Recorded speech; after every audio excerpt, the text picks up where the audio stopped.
is the book that I have managed to read during the holidays. It is called My Soul, My Cage, and I wanted to read it because this is exactly how I feel sometimes. Like I do not understand anything about myself, like I am trapped in my own thoughts. And this book, it brought me so much relief, and I will definitely keep it on my bookshelf and come back to it when I feel I lost my way. It is by Father Simeon Cryopoulos, and the essential truth from which Father Simeon departs is that man is captive to the unknown area of his soul, the subconscious or the unconscious, which is completely unknown to him. And he speaks about bringing to the surface and cleaning the murky waters and darkness of these depths of the soul, where someone stores the ugly things, the frustrations and the traumas. And he offers the example of the saints and the way of life of the saints, which is characterized by the presence at every moment to entrust oneself to God, to get out of the way of living for oneself and to start living for others and ultimately for God.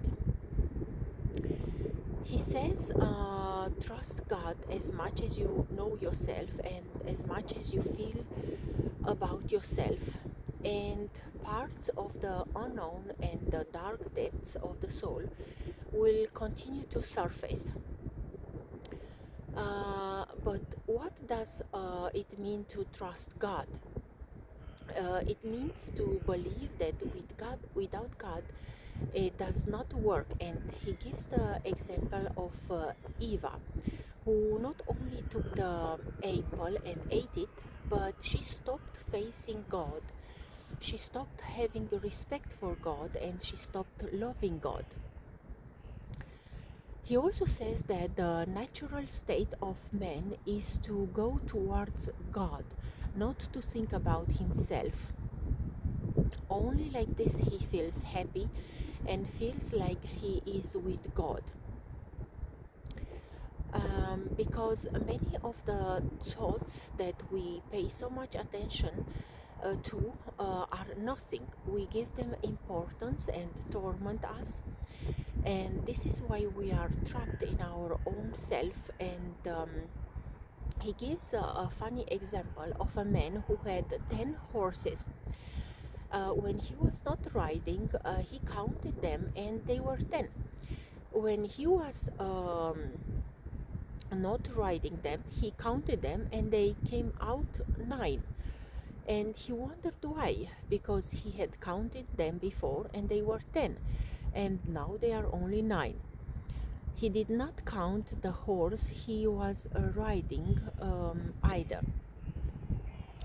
And he says it is important to see everything through God's providence. What happens to him, what happens to us, the states we go through, because God knows why you are like this, why some things happen to you.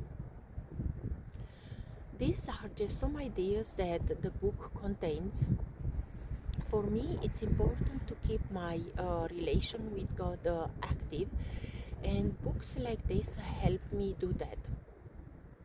So thank you for being here and for listening, and I hope this reflection stays with you a little longer. Tell me what did you read during the holidays? I would love to know. Bye.